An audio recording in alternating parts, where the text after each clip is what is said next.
नमस्कार मित्रांनो. Q2 FY25 चे रिझल्ट यायला सुरुवात झालेली आहे. तर आज आपण अव्हेंटल लिमिटेड या कंपनीचे रिझल्ट बघणार आहोत. तर पहिला प्रश्न येतो, कंपनी करते काय? तर कंपनी सॅटेलाइट कम्युनिकेशन प्रोडक्ट साठी डिझायनिंग, डेव्हलपमेंट आणि मेंटेनन्स करते त्याची.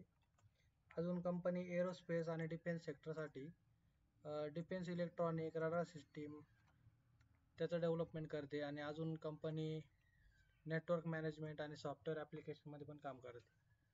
तर आपण आता कंपनीचे Q2 चे रिझल्ट बघू. तर कंपनीमध्ये आपल्याला क्वार्टर ऑन क्वार्टर बेसिसमध्ये आपल्याला 50%ची जवळजवळ वाढ पाहायला मिळते. मागच्या क्वार्टरमध्ये 52 करोडचा त्यांचा सेल्स होता. आता या क्वार्टरमध्ये आपल्याला कंपनीचा सेल्स 77 करोडला गेलेला दिसतोय.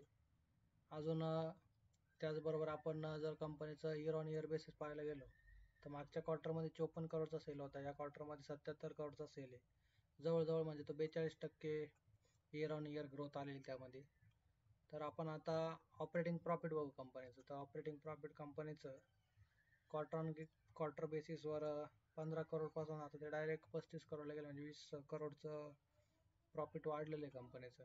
आणि त्याचं आपण operating profit year on year basis बघितलं तर 26 करोडवरून तेच 35 करोडला गेलेलं आहे आता. म्हणजे मागच्या क्वार्टरमध्ये मागच्या सप्टेंबरमध्ये 2023च्या ते 26 करोडला होतं, तर आता ते 35 करोडला पोहोचले. आणि त्याच्यानंतर आपण ऑपरेटिंग प्रॉफिट मार्जिन बघितलं तर कंपनीचं operating profit margin quarter on quarter basis तर वाढलेलं आहे, इयर ऑन इयर बेसिस जवळजवळ सेमच आहे. तर मग यामध्ये तर जवळजवळ आता 4 क्वार्टरपासून सेम आपल्याला ऑपरेटिंग प्रॉफिट पाहायला मिळतंय, जी एक चांगली गोष्ट आहे कंपनीसाठी. त्याच्यानंतर कंपनीचं आता आपण नेट प्रॉफिट बघू.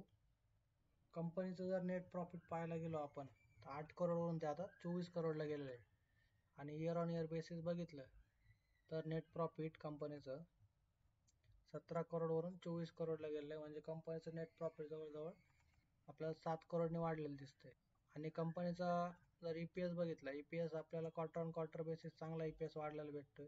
0.33% होता, आता यावेळेस 0.97% एवढा झालेला आहे. आणि EPS कंपनीचा इयर ऑन इयर बेसिस पण चांगला वाढलेला आहे.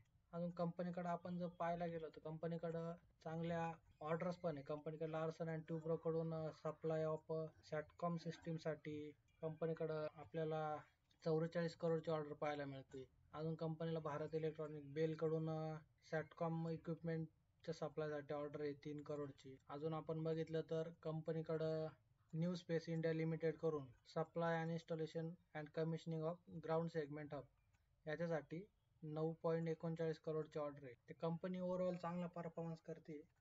तर कंपनीमध्ये आपल्याला चांगल्या प्रकारे ग्रोथ पाहायला मिळू शकते. कंपनीची करंट प्राइस आता 177 आहे. भविष्यात आपल्याला ती वाढलेली पण पाहायला मिळू शकते. आणि ह्या व्हिडिओमध्ये कोणत्या प्रकारची इन्व्हेस्टमेंट ॲडवायझर नाही आहे.